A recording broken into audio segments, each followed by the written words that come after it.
We're going to continue this lion painting this week, and this is part 2. So for the smaller group of you guys that are here, I just want to say thank you so much for being here, and I really hope you enjoyed this one. So this is what we got up to last time. We were able to paint in the eyes, the nose, some of the fur textures, so we're just going to continue along. We're going to move up to the ear and start getting that in place. One thing that I did here, and I'm not sure if I covered in the last one, but I sprayed a very light amount of sepia over the top left side of the forehead. Now from here, I made this custom cut shield to mask off the subject from the background, and this is very important because I want that background clean, free of any sort of overspray or paint. I'm using the color sepia. It's reduced about 20% with distilled water, and I'm evenly spraying it across this surface. Now another way to do this, something that I use all the time, is to use some Frisket film. You can line that up right on your painting, cut it out, and spray over it just like I did here. This way, when I finish painting in the line, it's going to look like this. That background is a clean surface, free of any overspray, essentially a blank canvas to paint whatever I want. Before moving forward, I'm using a soft eraser here to clean up some of these edges. They were just a bit too sharp, so I'm just going to soften them.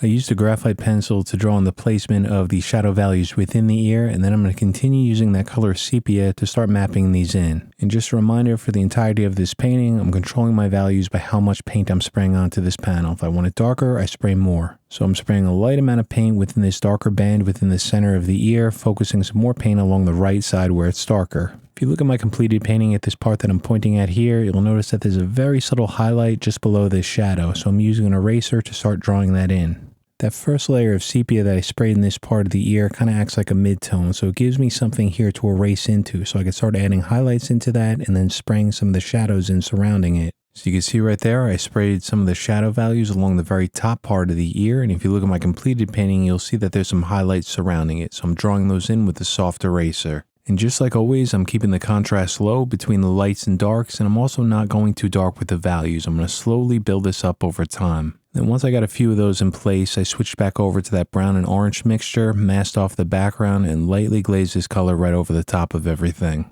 And I'm spraying around 25 psi here, and I just pull about a quarter of the way back on the airbrush trigger, and I move the airbrush around to get an even value across the ear. And the reason that I move the airbrush around is so that I don't allow paint to build up too much in one spot. I don't want it to look blotchy. I want it to look even across the surface of the ear. I'll zoom in a bit more here so you can see this clearer. After I sprayed a few more of the shadow values in here, I'm using that eraser along the top part again, just following that same process of removing some paint. And I'm trying to add strokes with that eraser that kind of follow the flow of the hair. I'm not just randomly pulling out lines, just trying to follow the direction that the hair is moving. I'm going to use some more sepia here, mask off the background, and spray this color below the ear to darken up this area. And then I'm going to use my eraser and draw on this little bright patch here that you see just above the eye. This hair is flowing from right to left, so that's the way that I draw on these lines. And then once I get those in, I'm going to use some more sepia and spray to the right side to add a little bit of a gradient in here. To the right side of this, I noticed that it looked a little bit too smooth. There needs to be a highlight in here, so I'm going to use my soft erasers to draw in a bunch of little hair and fur textures. Then I'll darken up this small shadow above this highlight using a light glaze of sepia.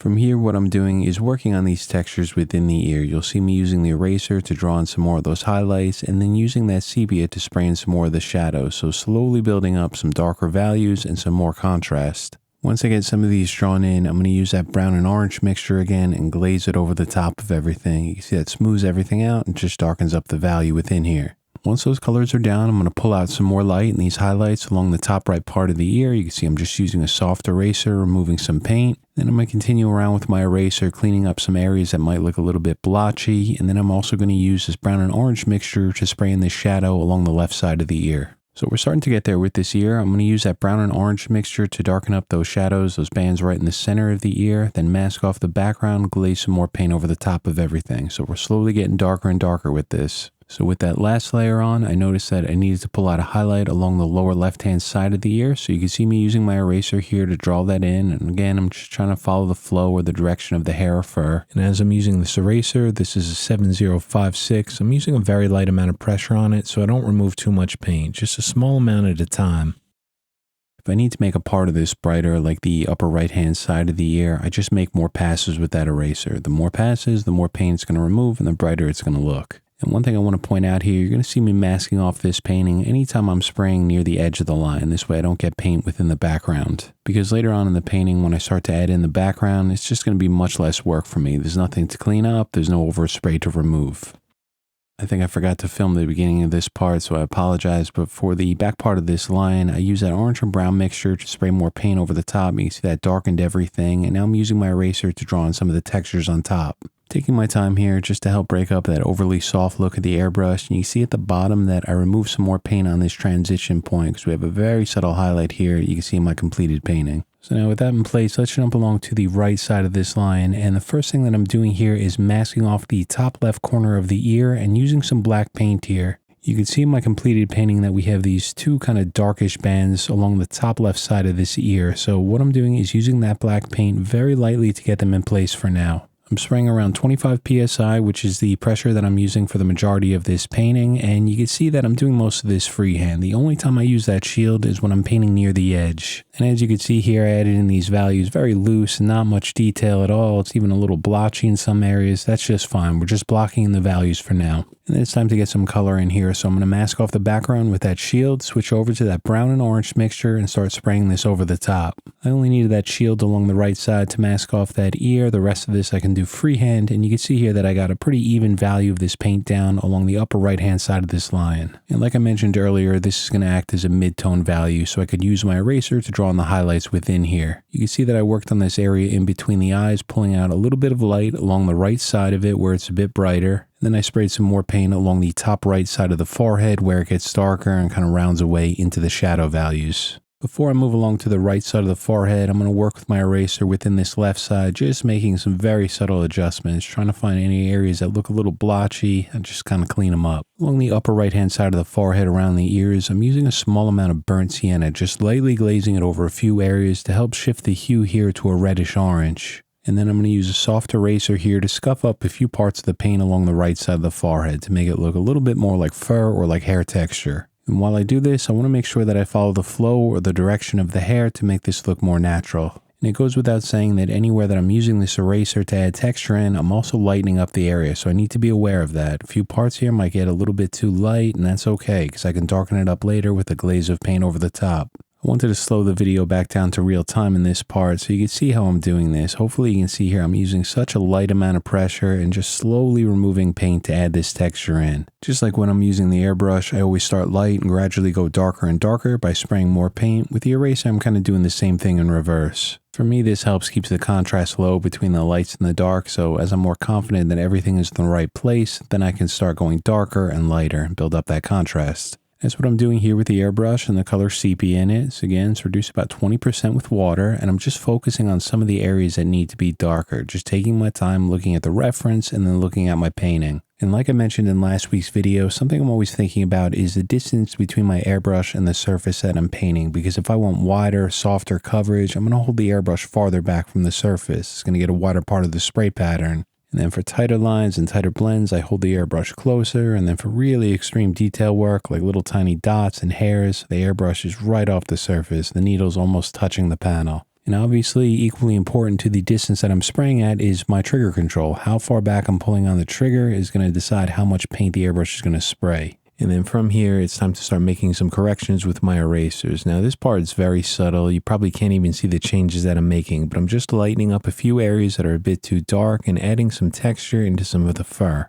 And this is actually one of my favorite parts in my painting process too. I just either put some music on or an audiobook, and I make very subtle adjustments to trying to get the painting to look slightly better than it did before. So let me slow the video back down to real time so you can see this process slower, just kind of understand what I'm doing here. And I should point out that I brighten the studio lights here to see these textures clearer, so if the painting looks slightly different here, that's the reason why. What I'm doing here is trying to remove paint with small overlapping strokes. This way I lighten up the area without adding too much texture. A small amount of texture is a good thing, but I don't want it to look jagged and rough. I just want to try to follow the flow or the direction of the hair. An interesting thing to me about this painting is that the line's not up close in focus, so you're not seeing a ton of individual hairs and flyaway hairs. Instead, you're seeing larger groups of hair, just highlights that transition into midtone and into shadow. That's why for the majority of this one, I'm not using anything like an X-Acto blade. I don't need it for this one because the hairs are kind of softer and slightly out of focus. And there's very, very few individual hairs that I need to paint in this one. There's a few for the whiskers that we're going to get to later on. And once I get these in, I'm going to use that brown and orange mixture and spray it along the top right part of the forehead around the ear to help round this away from the light. So from here, we're going to move along to the jaw and the chest of this line and start getting these values in place. Now, the color that I'm using here is that brown and orange mixture. It's brown Brazil and cat orange.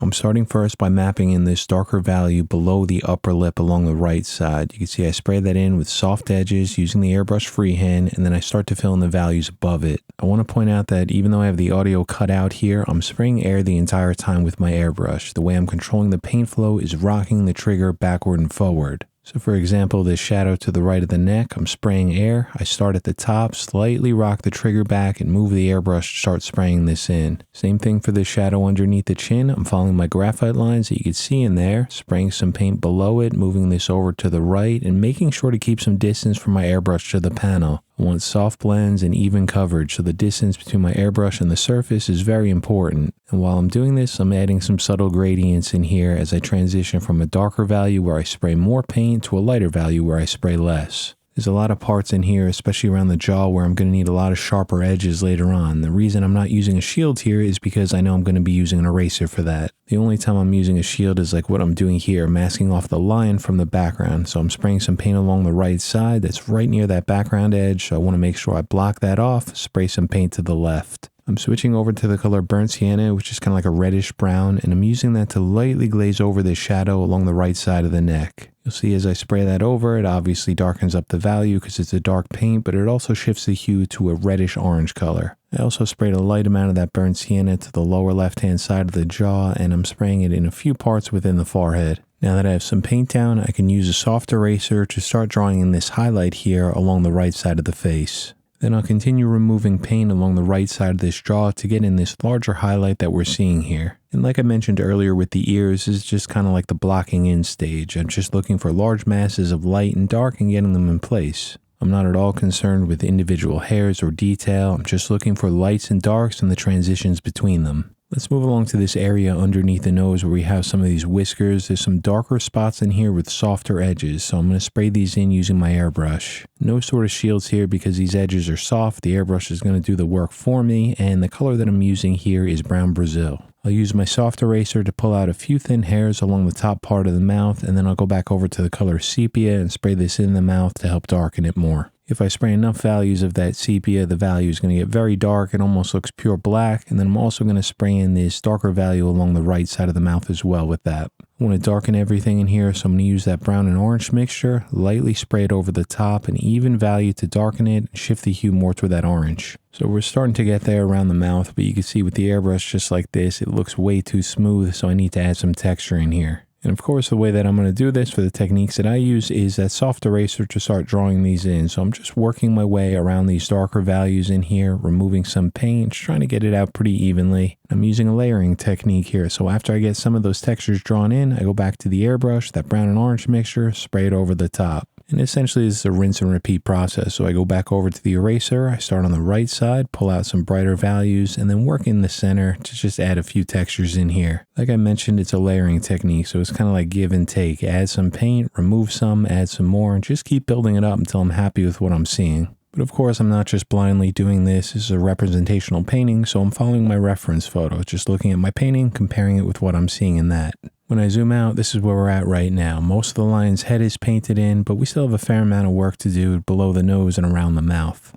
I know that it's a cliche, but slow and steady is definitely the way that I like to approach my paintings. Start loose, just kind of block everything in, and then get more detailed in time. Now, before I go, I just want to cover a few of the things that I'm doing here as I move forward. I'm using some sepia to spray in a few of the darker values below the mouth. And then I have another eraser cut to a chiseled edge so I can pull out some very thin lines and work into the hairs just below the chin. There's a lot of thin lines in here in texture, so I just want to draw those in. And then finally, I'm going to use some sepia to start blocking in the darker values along the top part of the chest. And when I spray near the edge, you're going to see me masking it off so I don't get any paint within the background. And that gives me some of the midtones in the chest. So just like what we did in the forehead, I'm going to use these same techniques to start rendering the hair and the fur in here. but I'm going to save that one for another video. So I want to thank you guys all so much for being here and for watching this one. I really hope you enjoyed it. And before I go, just like always, I want to say thank you so much to the very generous support of the channel members, and welcome to the newest members. So a warm welcome to DVL, to Cobb, Adam, and Norbert, and to those that resubscribe. That's Noel, Mark, Dave, Chris, and of course to the long-term members like M. Shibley, Hangel, Dwayne, and to